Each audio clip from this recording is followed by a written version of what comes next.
हरे कृष्णा। अध्याय 4 श्लोक नंबर 15। एवं ज्ञात्वा कृतं कर्म पूर्वैरपि मुमुक्षुभिः कुरु कर्मैव तस्मात् त्वं पूर्वैः पूर्वतरं कृतम्। इसका अर्थ, प्राचीन काल में समस्त मुक्तात्माओं ने मेरी दिव्य प्रकृति को जान करके ही कर्म किया, अतः तुम्हें चाहिए कि उनके पद चिन्हों का अनुसरण करते हुए अपने कर्तव्य का पालन करो। इसका तात्पर्य, मनुष्य की 2 श्रेणियां हैं। कुछ के मनों में दूषित विचार भरे रहते हैं और कुछ भौतिक दृष्टि से स्वतंत्र होते हैं। कृष्ण भावनामृत इन दोनों श्रेणियों के व्यक्तियों के लिए समान रूप से लाभप्रद है। जिनके मनों में दूषित विचार भरे हैं, उन्हें चाहिए कि भक्ति के अनुष्ठानों का पालन करते हुए क्रमिक शुद्धिकरण के लिए कृष्ण भावनामृत को ग्रहण करें, और जिनके मन पहले ही ऐसी शुद्धियों अशुद्धियों से स्वच्छ हो चुके हैं, वे उसी कृष्ण भावनामृत में अग्रसर होते रहे, जिससे अन्य लोग उनके आदर्श कार्यों का अनुसरण कर सके और लाभ उठा सके। मूर्ख व्यक्ति या कृष्ण भावनामृत में नव दीक्षित प्रायः कृष्ण भावनामृत का पूरा ज्ञान प्राप्त किए बिना कार्य से विरत होना चाहते हैं, किंतु भगवान ने युद्ध क्षेत्र के कार्य से विमुख होने की अर्जुन की इच्छा का समर्थन नहीं किया। आवश्यकता इस बात की है कि यह जानना चाहिए कि किस तरह कर्म करना चाहिए। कृष्ण भावनामृत के कार्यों से विमुख होकर एकांत में बैठकर कृष्ण भावनामृत का प्रदर्शन करना कृष्ण के लिए कार्य में रत होने की अपेक्षा कम महत्वपूर्ण है। यहाँ पर अर्जुन को सलाह दी जा रही है कि वह भगवान के अन्य पूर्व शिष्यों तथा सूर्यदेव विवासवान के पद चिन्हों का अनुसरण करते हुए कृष्ण भावनामृत में कार्य करें। अतः वे उसे सूर्योदय के कार्यों को संपन्न करने के लिए आदेश देते हैं, जिसे सूर्यदेव ने उनसे लाखों वर्ष पूर्व सीखा था। यहाँ पर भगवान कृष्ण के ऐसे सारे शिष्यों का उल्लेख पूर्ववर्ती मुक्त पुरुषों के रूप में हुआ है, जो कृष्ण द्वारा नियत कर्मों को संपन्न करने में लगे हुए थे। हरे कृष्णा। तो ये था तात्पर्य दोस्तों। अब यहाँ पे भगवान बता रहे हैं कि जो मुक्त आत्माएं हैं, उन्होंने यही वर्णाश्रम धर्म भगवान की खुशी के लिए किया था। तो उनको जानते हुए उन्होंने इस दिव्य सृष्टि को बनाया है, और वही दिव्य सृष्टि करता है वर्णाश्रम के, और भगवान अर्जुन को भी यही करने के लिए कहते हैं कि फॉलो करो, इसका अनुसरण करो, क्योंकि जिन्होंने इसका अनुसरण किया है मेरे पद चिन्हों पे, उनका जो कर्तव्य पालन करना है वो इससे मुक्त हुए हैं। तो यहाँ पे श्रीला प्रभुपाद तात्पर्य में बताते हैं, जो कि 4 ही अध्याय में 3 जो श्लोक है उसके तात्पर्य में भी सेम बताया था उन्होंने, कि 2 तरह के लोग होते हैं, एक भक्त होता है, एक असुर होता है। तो जो असुर होता है वो मटेरियली पोल्यूटेड होता है, भौतिकता पूरे इससे ग्रस्त होता है, और जो भक्त होता है वो पूरे मटेरियल कंटामिनेशन से फ्री रहता है, मतलब भौतिक जो भी गंदगी है उससे मुक्त रहता है। तो ये दोनों भी जो ये है श्रेणी है इंसान की, वो दोनों भी कृष्ण कॉन्शियसनेस इक्वली बेनिफिट उसका ले सकते हैं, लाभ उसका ले सकते हैं। कैसे? जो मटेरियली पॉल्यूटेड है, जो असुर वृत्ति वाले हैं, वो लोग कृष्ण भावनामृत को एक बहुत ही ग्रेजुअल क्लेंजिंग प्रोसेस के इससे ले सकते हैं, जिससे उनकी धीरे धीरे चित्त शुद्धि होगी। जो कि अब हम लोग संसार में देख रहे हैं कि कितनी सब कुछ घटनाएं हो रही हैं। लोगों में द्वेष राग दिन ब दिन बढ़ते जा रहा है। ये किस वजह से? ये इसी वजह से हो रहा है क्योंकि लोग ज़्यादा से ज़्यादा भौतिक गंदगी अपनाते जा रहे हैं और अपने आप को शरीर माने बैठे हैं और इसके वजह से गलत सलत कार्य करते जा रहे हैं। तो जब कृष्ण भावनामृत में आएंगे तो कोई गलत कार्य नहीं होगी, क्योंकि चित्त की शुद्धि होने शुरू होगी और इससे यही फ़ायदा है कि चित्त की शुद्धि होती है और अंततो गत्वा भगवत की प्राप्ति होती है। तो दूसरे जो श्रेणी है भक्त श्रेणी, जो हमेशा भौतिक गंदगी से मुक्त रहते हैं, वो एक एग्ज़ाम्पल बन सकते हैं दूसरों के लिए। उनके लाइफ से वो एक एग्ज़ाम्पल सेट कर सकते हैं। उनको देख के दूसरे भी खींचे चले आएंगे कृष्ण भावनामृत में, क्योंकि वो देखेंगे कि इतने अच्छे आचरण रखते हुए ये बिल्कुल न किसी चीज़ में दबते हुए अग्रसर होते हुए भौतिक में ये अपने कृष्ण भक्ति कर रहे हैं और नम्रता से लोगों के साथ बिहेव कर रहे हैं, अच्छी जीवन जी रहे हैं, शुद्ध जीवन जी रहे हैं। तो लोग प्रभावित होकर वो भी कृष्ण भक्ति करने लगेंगे। दूसरी चीज़ हमें श्रीला प्रभुपाद ने आगाह किया है, अलर्ट किया है यहाँ पे, कि इसको ये नहीं समझना चाहिए कि हर चीज़ त्याग करके मतलब निठल्ले बन के बैठे रहें इससे कार्य से मुक्ति पाने के लिए। ऐसा नहीं है, क्योंकि अर्जुन का भी यही इच्छा था मगर भगवान ने उसको स्वीकृत नहीं किया। तो इसका मतलब ये नहीं, कृष्ण भावनामृत में जो बहुत ही जो फुर्तीला है, जो एंथुजियास्टिक है, बहुत ही उत्साही है, वही कर सकता है। तो ये तो हर कोई कर सकता है। ऐसे नहीं कि हमें सोचना चाहिए कि ये निठल्ले लोगों का काम है, कोई काम धंधा नहीं है, ऐसे नहीं सोचना चाहिए। ये बहुत बड़ी जिम्मेदारी है, भौतिक नहीं है, ये दिव्य है। तो दिव्य जो कार्य होती है वो बहुत बड़े स्तर पर होता है, ऐसे वैसे काम नहीं होता है। उसका जो भी कार्य होता है भगवान कृष्ण के रिलेटेड सब कुछ दिव्य स्तर पर होता है। तो यही भगवान बता रहे हैं कि उनके जो पास्ट प्रीवियस स्टूडेंट्स थे, विद्यार्थी थे जो मुक्त हो चुके हैं अभी, हमें भी उनको फॉलो करना चाहिए, हमको भी उनका अनुसरण करना चाहिए और मुक्त आत्माएं हो जाना चाहिए अपने प्रीवियस ड्यूटीज़ करते करते। तो अभी मन में सवाल आ सकता है, इतना कुछ करने की क्या ज़रूरत है, हम जैसे हैं वैसे ही ठीक रहेंगे, है ना। कुछ लोग बोलते हैं इसका सब क्या है, हम तो सुखी हैं, हमको तो सब खाना पीना मिल रहा है, ये है वो है, ऐसा है वैसा है। अब आप ध्यान से सुनिए, कृष्ण भावनामृत ये पहले से ही सबके हृदय में है, मगर भौतिक संसार में आने के बाद, भौतिक जगत में प्रवेश करने के बाद हम बस जीवात्माएं ये भूल चुकी हैं।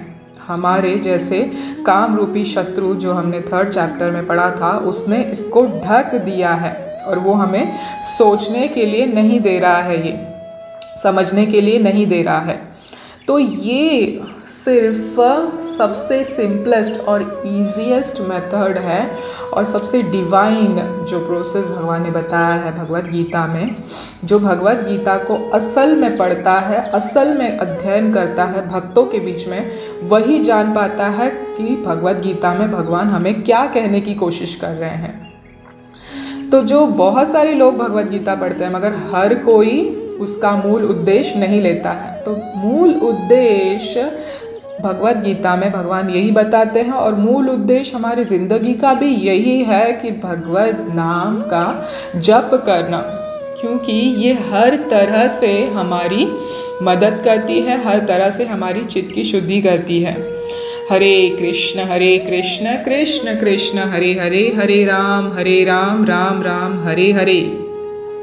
ये जो चैंटिंग प्रोसेस है, इससे ग्रेजुअली क्लेंजिंग प्रोसेस होता है। जैसे चैतन्य महाप्रभु ने शुरू किया था संकीर्तन मूवमेंट, तो वो यही बताते हैं अपने शिष्टाष्टकम में चेतो दर्पणम मार्जनम, ये क्लेंजिंग प्रोसेस है। जैसे एक मिरर पे गंदगी छाई हुई, धूल छाई हुई है, तो उसको क्लीन करने पे ये धूल हटती है और क्लियरली मिरर में हम अपना चेहरा देख सकते हैं। वैसे ही जब हम चैंट करते हैं, हरिनाम का जप करते हैं, तो धीरे धीरे वो काम रूपी जो धूल है, क्रोध रूपी जो धूल है, वो सब अनर्थ धीरे धीरे हमारे हृदय से मिटते जाती है, जो अनंत काल से चढ़ी हुई है, और हमें भगवान का जो संबंध है वो पता चलने लगता है। तो मूल उद्देश्य भगवद गीता का यही है कि जिंदगी में हर पल हर क्षण हमें भगवद नाम लेते ही रहना है। इसमें श्रीला प्रभुपाद एक बार प्रवचन में बता रहे थे कि ये इतना सबलाइम प्रोसेस है, इतना प्योर प्रोसेस है, कोई आर्टिफिशियलता नहीं है इसमें, कोई जादू नहीं है, बट ये इस होली नेम का जो पावर है वो पता चलता है कि वो जब विदेश में प्रचार कर रहे थे तो उन्होंने कई यूरोपियंस, अमेरिकन्स लड़के लड़कियों को कृष्ण भावनामृत का ये दिया, प्रसाद दिया, तो वो लोग उठ के खड़े होके नाच रहे थे, गा रहे थे, हरिनाम का कीर्तन कर रहे थे, ऑटोमेटिकली हो रहा था। तो ये कुछ जादू नहीं हुआ था या आर्टिफिशियली वो नहीं कर रहे थे, वो अपने आप से कर रहे थे। क्यों? क्योंकि हरिनाम का जप करते ही धीरे धीरे उनकी चित्त की शुद्धि हुई और जो सोया हुआ कृष्ण भावनामृत था उनके हृदय में, वो जागृत हो गया। जो सुप्त अवस्था में था वो जागृत हो गया। तो हमें भी हम भी अभी सोए हुए हैं, हमें भी अभी तक संबंध समझ में नहीं आ रहा है, क्योंकि भौतिक संबंधों से हम जुड़े हुए हैं। तो इसीलिए हमें ये प्रयत्न करना चाहिए कि भगवान के साथ हमारी संबंध जोड़े, जिससे हमें पता चले कि हम यहाँ के नहीं हैं। ये बहुत ही जेन्युइन और बोनाफाइड प्रोसेस है, एकदम प्रामाणिक है। जैसे चैतन्य चरितामृता में मध्य लीला में बताया गया है, नित्य सिद्ध कृष्ण प्रेम साध्य कबु नया श्रवणादि शुद्ध चित्ते करे उदाय। ये कृष्ण भावनामृत है, वो सोया हुआ है सबके हृदय में। तो जैसे ही लोग भक्तों के कांटेक्ट में आते हैं, संपर्क में आते हैं, ये जागृत हो जाता है, जागृत होता है और ये लोग भगवान से जुड़ जाते हैं डायरेक्टली हरिनाम के उच्चारण करते ही।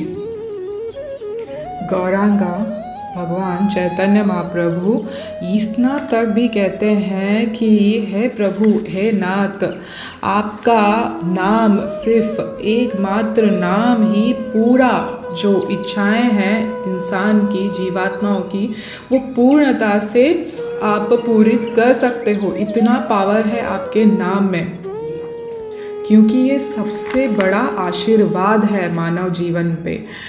आपका बहुत सारा नाम है, कृष्ण और गोविंद जैसे, ये जो आपके दिव्य नाम है, ये पूर्णता से दिव्य शक्तियों से भरा हुआ है, ऐसे कहते हैं चैतन्य महाप्रभु।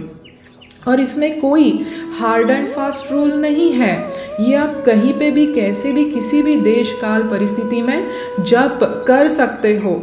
और ये आपके अहेतु की कृपावश आपने ये नाम इतना सुलभता से हमें दिया है, जिससे कि हम इस भौतिक संसार को पार कर सकते हैं। मगर मैं ही दुर्भागी हूँ कि मुझे इसके तरफ कोई आकर्षण नहीं है, ऐसे चैतन्य महाप्रभु कहते हैं।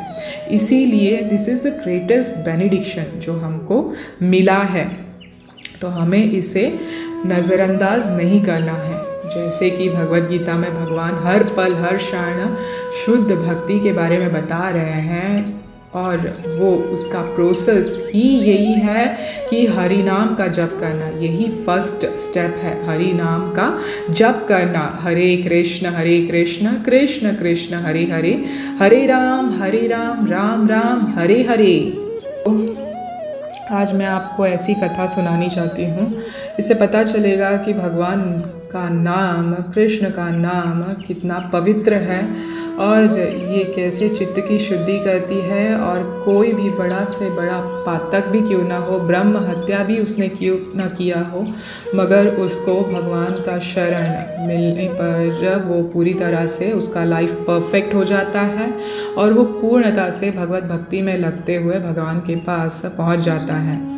तो ये कथा एज यूजुअल चैतन्य चरितामृता से ही है, क्योंकि बहुत सारी कथाएं हैं चैतन्य चरितामृता में जिसमें हमेशा संकीर्तन मूवमेंट पे ही जोर दिया गया है, क्योंकि भगवान स्वयं उसमें भक्त बन के आके हमें भगवत नाम दिए हैं।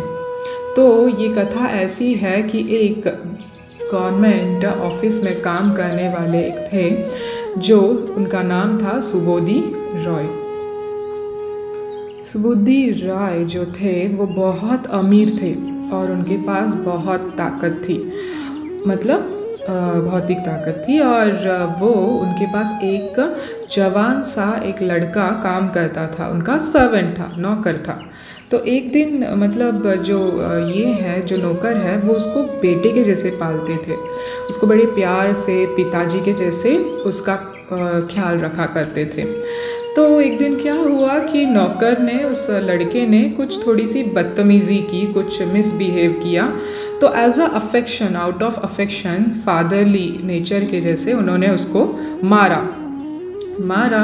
तो उसके बाद क्या हुआ कि सुबोधि राय जो थे उनकी रिटायरमेंट हो गई। रिटायरमेंट होने के बाद ये जो नया जो जवान लड़का था, नवयुवक था, उसकी शादी हो गई एक लड़की के साथ। तो एक दिन पता चला उस लड़की को कि उसके पति के पीठ पे कुछ निशान है। तो उसने पूछा कि ये क्या हुआ है, तो उन्होंने सब हाल बता दिया। तो उसने कहा कि ऐसे कैसे वो मार सकते हैं, आप पे तो मेरा अधिकार है, वो कौन होते हैं आपको मारने वाले या कुछ भी करने वाले, तो आपको उन्हें दंड देना चाहिए, आपको उन्हें मारना चाहिए, मार डालना चाहिए। तो सुबोधि राय ये सुन के, वो नौकर नौजवान सुन के ये हैरान हो गया। नौकर ने कहा, अपनी बीवी को समझाया, मगर वो बिल्कुल नहीं समझी। वो बोली या तो उनको तुम मार डालो या मुझे छोड़ दो। तो अभी वो पत्नी को भी नहीं छोड़ सकता और सुबोधि राय जो थे वो उनके पिताजी जैसे थे, तो वो उनको भी मार डाल नहीं सकता। तो उसने कहा वो तो बस पिता के हक से उन्हें मार रहे थे, तो ऐसा कुछ ये नहीं था। तो भी वो मान नहीं रही थी। तो अभी वो सोचे क्या करें।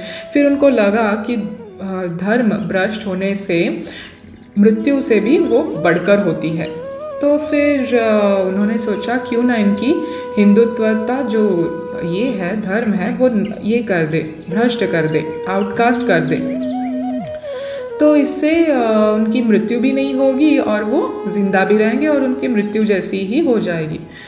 तो उसने क्या किया कि उस टाइम पे ऐसे होता था, लोग ऐसे अंधविश्वास रखते थे। तो क्या हुआ कि उसने एक मुस्लिम के पॉट से कप से पानी निकाला और वो उनके सिर पे, सुबोधि राय के सिर पे डाल दिया। तो इससे वो आउटकास्ट हो गया कि ऐसे मतलब बना। उस टाइम की बात है, बहुत पहले की बात है ये। तो फिर अब सुबोधि राय बहुत दुखी हो गया कि अरे ये क्या हो गया, मेरा तो धर्म भ्रष्ट हो गया, मेरा हिंदुत्व चला गया, मैं तो आउटकास्ट हो गया, अभी बहुत नीचे के जाति के पानी मेरे सिर पे पड़े हैं, तो अभी क्या होगा मेरा। तो वो अनेक उपाय पूछने लगे ब्राह्मणों से, जो भी जिनसे जाके मिलते थे उनसे। तो कुछ लोग उनको बोले कि नहीं, मृत्यु ही एक ऐसा है जो आपको इस आउटकास्ट से बचा सकता है और कोई पर्याय नहीं है। फिर दूसरा कोई बोलता कि आपका हिंदुत्व तो बिल्कुल ही नष्ट हो गया, इसका कोई उपाय बिल्कुल नहीं है, आपको आजीवन ऐसा ही रहना पड़ेगा, आउटकास्ट होके, धर्म भ्रष्ट होके।